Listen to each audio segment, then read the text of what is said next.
Performance consulting as a topic is more relevant for us today. The disruption caused by the global pandemic has thrown the business as usual off course.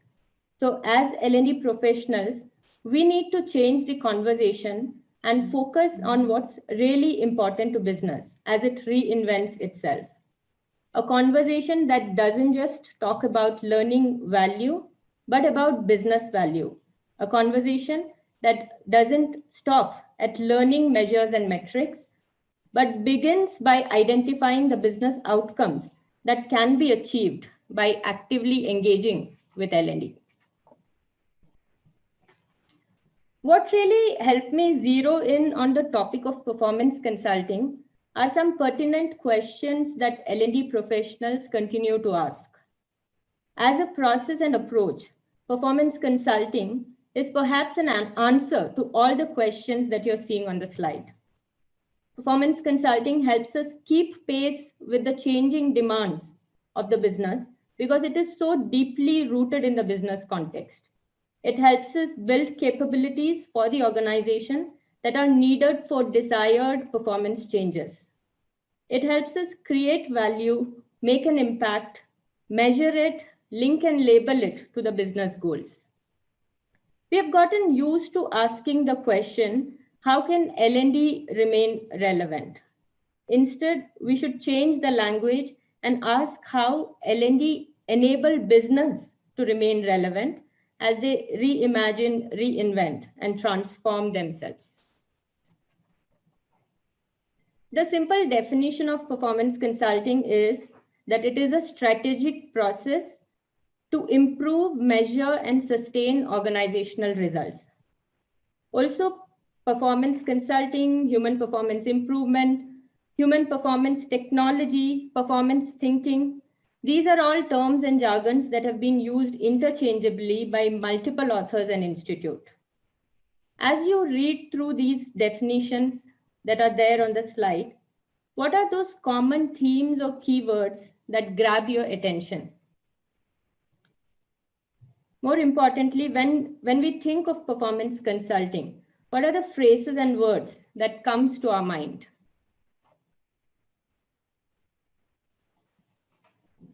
These are some words that you will see being repeated and that stands out across definitions. Being results focused and remaining solution neutral are at the core of performance consulting as an approach. I want to dwell a little deeper into the term solution neutral. Think about the last time the business approached you with the request for a solution. It could have been a very specific ask like a leadership 360, a psychometric like MBTI for team effectiveness, a skill-based workshop like situational leadership or executive presence. It could also be a broader ask like upskilling folks on future technologies, or it could be a very abstract ask like cultivating a learning culture where employees demonstrate learning agility. Now think of the time when you responded to an ask such as this with the expected solution, either by delivering the program that was requested for or with a set of initiatives that would have taken care of the broader ask. How did things pan out? I'm sure everything ended just fine. There were no questions asked. Business was happy and so were you. Charles Jenningson and Nigel Harrison calls this phenomenon of business solutioneering and L&D's order taking as the conspiracy of convenience. Now let's examine what transpires when this conspiracy is at play. Let's first look at it from a business's perspective. They think that they understand fully what learning is supposed to deliver based on their past experience or the precedence that has been set by the L&D function. They probably think a little less of what L&D understands of business. Most of all, they know that training is a safe option. They won't be criticized for asking for training. Sure, training does cost money, but it lets you outsource solutions to a specific problem. That's much easier than looking inwards and examining how they themselves could be contributing to the problem. Now let's come to the L&D function. We in L&D, we want to prove our worth, we want to stay relevant, and most importantly, we want to make people learn. It's also in our interest to provide faster and better training solutions on request, to provide a good service to our internal clients. If I ask too many questions or challenge the business, they may reach out to a third party and do it themselves. It's much easier to give them the answer they want ASAP and without asking difficult questions like what's the business's problem are you trying to solve? The delivery teams, the training delivery teams are interested in developing and delivering as much training as they can. To internal teams, it represents job security. To external companies, it represents vital revenue. All three parties work on the overriding assumption that training is a good thing. And they don't even bother to say it, leave alone question it. For each stakeholder, the most convenient outcome is to encourage training, but together it forms a mutually beneficial conspiracy of convenience. The shared payoff for all three parties is to be seen to be doing something constructive towards solving a problem.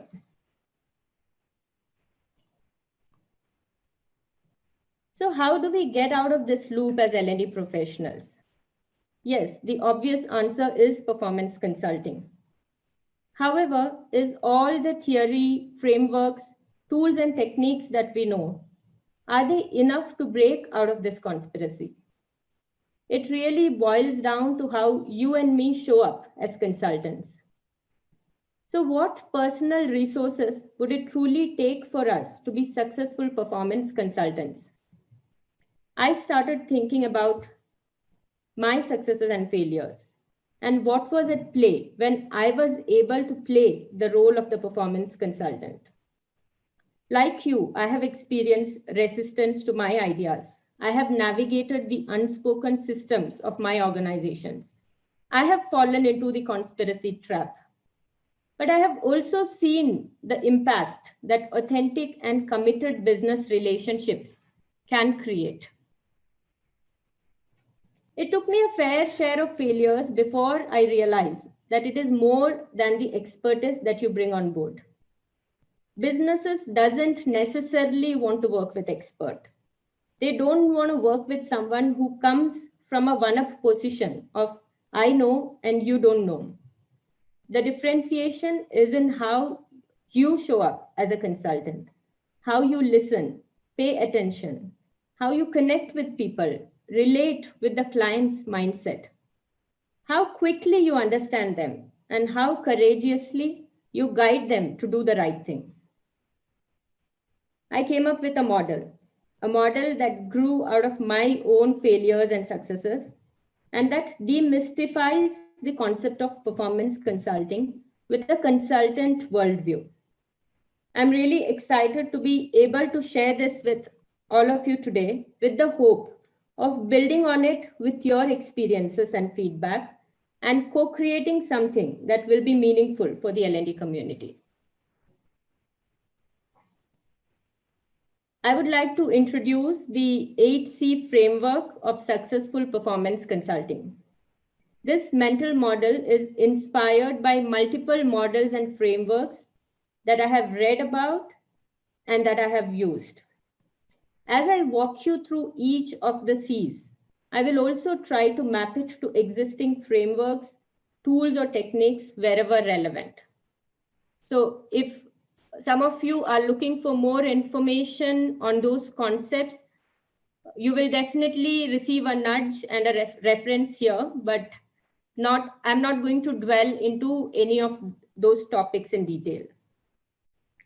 So the model 𝘁𝐶, it starts with context, which is about knowing your business, competency, knowing your craft, conviction, knowing yourself and your values, courage, knowing your stakes, contract, knowing your scope, curiosity, knowing your questions, canvas, knowing your options, and finally conclusion, which is about knowing your results and measures.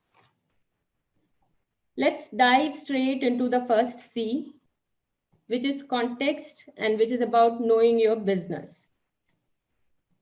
Context is a very abstract term, but here I'm referring to it as a full and comprehensive understanding of the business that you're consulting with. It is most important that as a consultant, you see the big picture and understand how your business really works, how it makes money, how it creates value. I have worked in 3 very different industries, a high-tech manufacturing, a niche boutique design house, and with BFSI. And within these complex businesses, I have supported learning and organizational effectiveness for sub-businesses and also witnessed multiple subcultures. And each of this experience reiterated for me the importance of understanding context before attempting to solution. I have learned that if you need a seat at the table with the business, you need to think business and not L&D. You need to understand their issues, their challenges, their concerns, and what matters to them. It's important to be able to relate each request that you receive to the strategic priority of the business. Dana and James Robinson, in their book Performance Consulting, talks about the difference between a transactional, tactical, and strategic request. There are tools and frameworks that are available that help you become skillful in categorizing these requests for better understanding of the context. You should also have a good worldview of the existing and espoused culture of the organization and have a view on whether the change or the presenting problem that the client has come up with, whether it aligns to an existing culture or is it a positive force of change. Finally, you must know how businesses define and measure success. We should begin with the end in mind. One best practice that has worked really well for me is when I adopted my business strategy as the strategy for my learning function. My business's strategy and our learning strategy is one and the same. This helps my team link and label everything that we do to the strategic priorities of the business. This helps my team also probe better with their business stakeholders.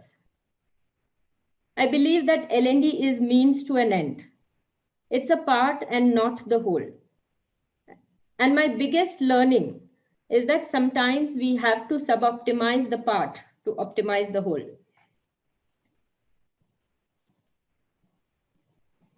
Once you have a deep understanding of your context, you then bring in your expertise or competency as a performance consultant. It is about knowing your craft. There's a whole body of work available on performance consulting from multiple authors and institutes. It's important that we have a good grounded conceptual understanding of the different phases within performance consulting, as it is a systemic approach, a process. There are multiple tools and techniques, handy guidelines that are available in all the references that I have made in the slide. And it will give immense structure for the work that you're trying to do. However, what I want to emphasize more is to start practicing with whatever you know. Think of your craft as a path of mastery, and each conversation is a new chance to practice. We may not always get the perfect opportunity to do performance consulting. So it's important that you think of yourself as a craftsman and are able to flex these theories and models and tools and contextualize these concepts to the opportunity at hand. What has worked for me is to think of these processes and tools as a means to an end and not get obsessed with following them to the T. And once you have learned the tricks, teach others your craft. Teaching others always reminds us of our original passion, and we find the renewed energy to pursue it despite hurdles. So you know your business and you know your craft, but do you know yourself? Conviction is about knowing who you are and honoring and expressing yourself fully in the here and now. Peter Block, in his book Flawless Consulting, has written a great deal about authenticity in consulting. Authentic behavior with a client means you put into words what you're experiencing with the client as you work along with them. This is the most powerful thing you can do to have the leverage you're looking for and to build client commitment. Sure, authenticity is a high-risk strategy. It swims upstream against the culture of control. It also demands some faith in ourselves. Discovering that conviction within yourself can become your biggest leverage point as a performance consultant. Being authentic is a lifelong journey, but we keep getting better at it by practicing being honest, being direct, being in the here and now, and being non-judgmental. Also, when you're presented with a problem by the client, stay aware of your own worldview, your possible biases, feelings, intuitions, fear of conflicts. How do you respond to feedback? And most of all, your personal motives and interests that may interfere with the process. What has worked for me in gaining better clarity of my own convictions is to set aside time to reflect and pay nuanced attention to what was I thinking and telling myself, to play it back to myself after the meeting and to make sense of it. While we speak about having conviction, it's also important to have the courage to challenge convention if required. As a performance consultant, you're often choosing the difficult path. You're not restoring for quick wins. You're not giving in to the conspiracy of convenience. And it takes courage and a calculated knowledge of your stakes to make steady progress towards challenging the status quo. A courageous conversation is one that deals with difficult or uncomfortable topics, not marginally, but deliberately and centrally. It is one that not only involves, but invites a diversity of perspectives. Courageous considerations are about staying open to try out new things. It's easy for L&D experts to hold on to what we know, including our traditional assumptions about what works and what does not in terms of solution. But with the disruptions around us, all the more we should stay open to possibilities which may seem new and risky, but do consider them as options. Courageous choices are about difficult trade-offs. Long-term business impact versus short-term quick fixes that makes client happy. Conflicts versus agreeableness to power and position, and many more such trade-offs. Peter Block says in Flawless Consulting that resistance is nature's way of telling you that something important is going on.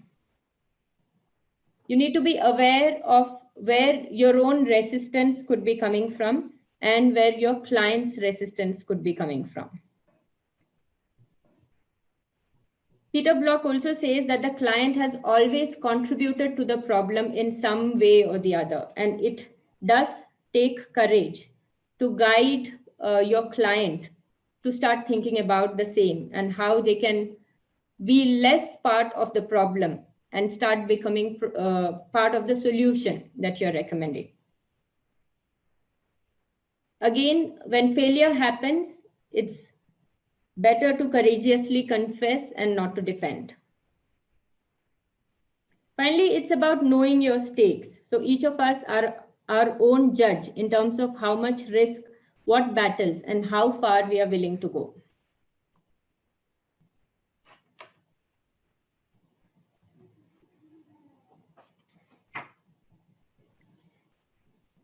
So we've spoken about some mental resources, and now I want to start talking about the first step in the process, which is contract, and which is about knowing your scope. By contract, we are not referring to a legal contract, but a social contract, simply an explicit agreement of what the consultant and client expect from each other and how they are going to work together. The first and most important aspect of contracting phase is to identify your real client. A client owns and has accountability for achieving business results within the organization. In this way, a client has something to gain or lose from the success or failure of the initiative. A client has authority and power to make things happen, including the garnering of resources required to support a specific initiative. A true client would know the current business goals, internal and external barriers, as well as strongest and weakest performers. The contracting meeting with the client is your highest leverage time, so it's important to plan for it. Every issue dealt with in contracting means fewer problems later on. To do good work, you need to state clearly what you want from the client. Your understanding of context and conviction and courage gives you greater quality in coming up with meaningful contracts. Also, it's important to not put pressure on yourself to get everything right in the first contracting meeting. It is an ever-evolving process. It's important to keep reviewing and adjusting the contract as you make new discoveries and the process progresses.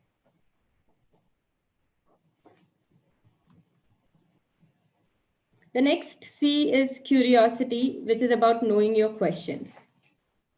A genuinely curious mindset is a prerequisite for a great probing conversation, and it can really enhance the quality of your diagnosis and analysis. There are a couple of models that Dana and James Robinson have devised to help us ask powerful questions that will keep moving the client towards the higher order need, which is core to the business results. For clients to feel comfortable discussing these needs, consultants should enter the conversation at the highest level need requested by the client, beginning questioning there before moving to other levels of the hierarchy. By doing so, consultants connect their questions with the mindset of the client and avoid illogical jumps in the conversation, which might cause confusion or even irritation on the part of the client. For example, if the client starts by asking for a specific leadership program, you could reframe and nudge the client to think about the leadership behaviors that he is expecting to be demonstrated, instead of asking him for the strategic and business priorities of his unit right away. This technique of gradually probing and helping the client build the line of sight connect in a sequential manner is called reframing in flawless consulting. There are other models that exist, like the GAPS model, which focuses on the should, is, cost logic. What should the individual and organization performance look like? What is it currently? And what causes are at play? And therefore, what solutions can be adopted? But the key message around all these models is that as a consultant, you should listen with the intent to learn. You should listen with the intent that the new information that you're going to receive is going to influence your thinking and your course of action.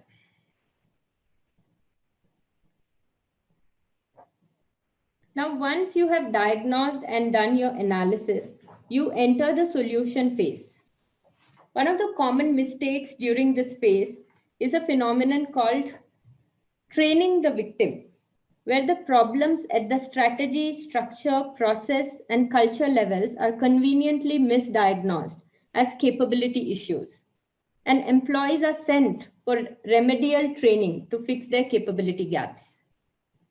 It is crucial to acknowledge that training cannot be a solution for every problem, and that as consultants, you have a whole canvas that is available for solutioning. The 6 boxes model by Performance Thinking Institute is one such model, which is a comprehensive categorization of multiple such behavior influences. It is based on over 60 years of basic behavior science, simplified into 6 easy to remember boxes. This model helps us think outside the box and encourage us to play around and look for multiple other options where the intervention can make a greater impact.